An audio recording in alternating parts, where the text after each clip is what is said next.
Boxgum grassy woodlands in our part of the world has been significantly modified, and there's only about 5% of it left.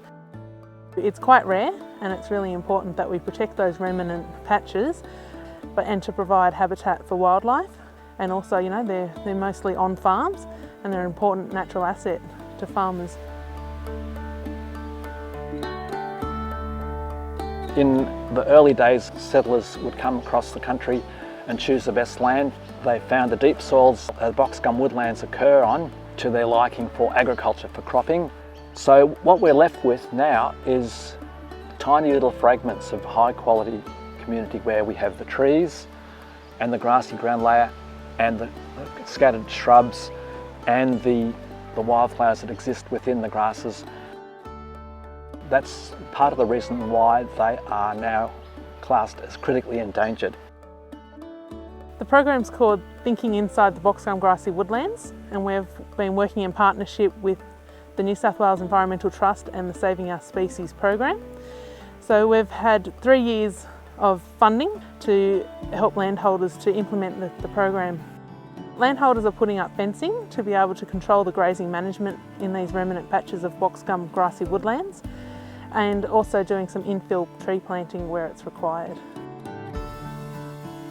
The Boxgum Grassy Woodlands project was advertised as open by the South East Local Land Services, and we just went through the application process. Miles was really helpful, came out.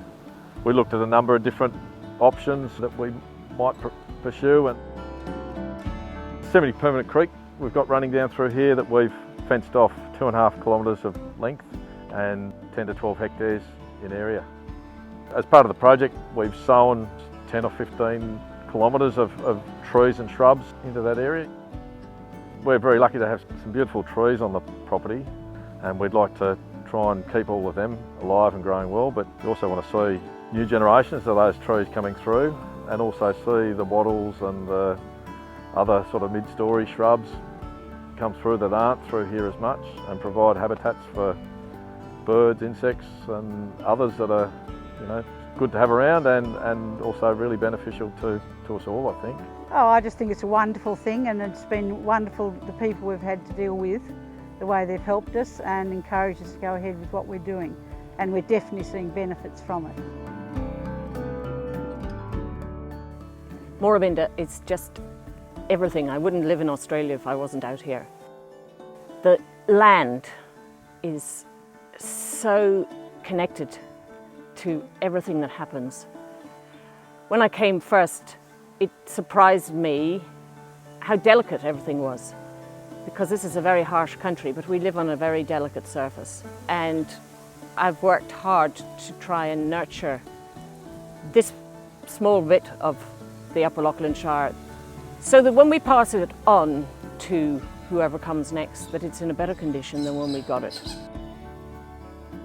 Both Pam and I have always wanted to improve the property.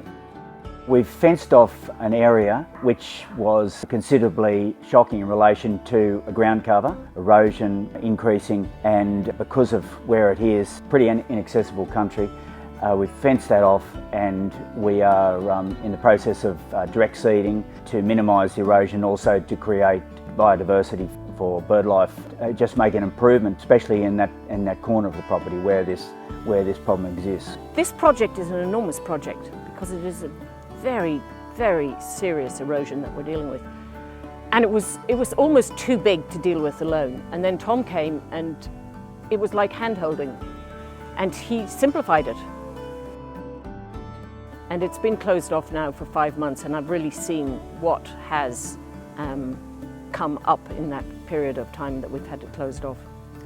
You can see the difference when you're riding around the paddock, you're doing your stock work, or you can look in there and you can see, oh, look, there's another orchid there growing, or, you know, wattles are coming back.